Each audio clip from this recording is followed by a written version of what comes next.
न मैं कूदा न इमरजेंसी गेट खोला। प्लेन क्रैश में जिंदा बचे इकलौते व्यक्ति ने बताया कैसे हुआ चमत्कार। पहले प्लेन से निकलकर दौड़ते हुए भागा, फिर अस्पताल में गृह मंत्री शाह से हुई मुलाकात, मोदी ने भी लिया हालचाल। ये तस्वीरें हैं अहमदाबाद के उस जगह की जहां प्लेन क्रैश हुआ और अब तक कुल 265 लोगों की मौत हो चुकी है। पीएम मोदी घटनास्थल पर पहुंचते ही अधिकारियों से इसकी पूरी जानकारी लेते हैं।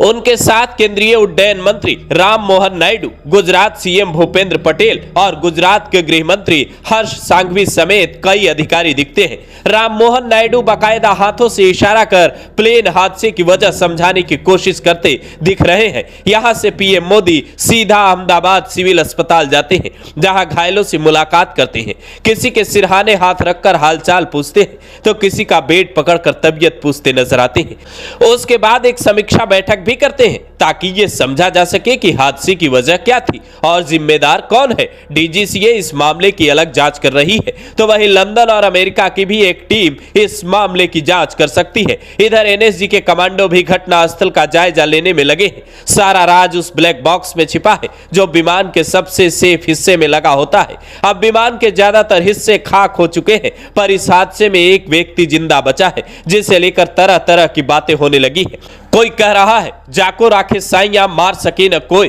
तो कोई कह रहा है इस हादसे में जिंदा बचने वाले कुमार विश्वास रमेश ने कूद कर अपनी जान बचाई है। जबकि कई लोग ये पूछ रहे हैं कि अगर ये इमरजेंसी गेट से कूदे तो फिर बाकी यात्री क्यों नहीं बच सके। ऐसे में सारा कंफ्यूजन कुमार रमेश विश्वास ने डीडी न्यूज को दिए इंटरव्यू में दूर कर दिया है। विश्वास का दावा है 5 से 10 सेकेंड ऐसा लगा जैसे फंस गए। बाद में प्लेन में ग्रीन और व्हाइट लाइट ऑन हो गई। फिर प्लेन टेक ऑफ ज्यादा करने के लिए रेस दिया, स्पीड बढ़ाई, लेकिन स्पीड में ही वो हॉस्टल में घुस गया। मेरे आंखों के सामने सब कुछ हुआ। मैं जिस साइड में था वो हॉस्टल के ग्राउंड फ्लोर के साइड था। वहां थोड़ी जगह थी। जैसे ही प्लेन का डोर टूटा मेरी साइड, तो ट्राई किया बाहर निकलने के लिए। उल्टे साइड से बिल्डिंग की दीवार थी, कोई नहीं निकल पाया होगा। पता नहीं मैं कैसे बचा हूं, क्योंकि मेरी नजर के सामने ही एयर होस्टेस वगैरह सबकी जान चली गई। मेरा बायां हाथ जल गया।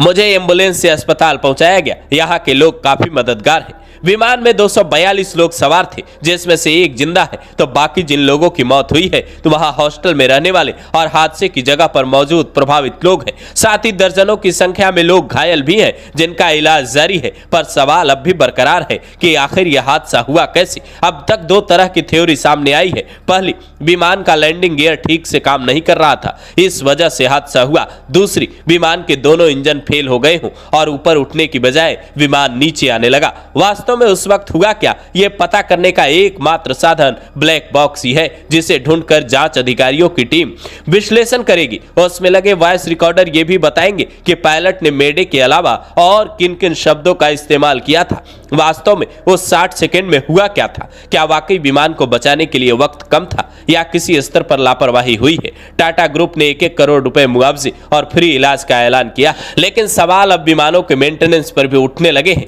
और इस हादसे का जिम्मेदार कौन है और उस पर कार्रवाई कब होगी, यह भी सबसे बड़ा सवाल है।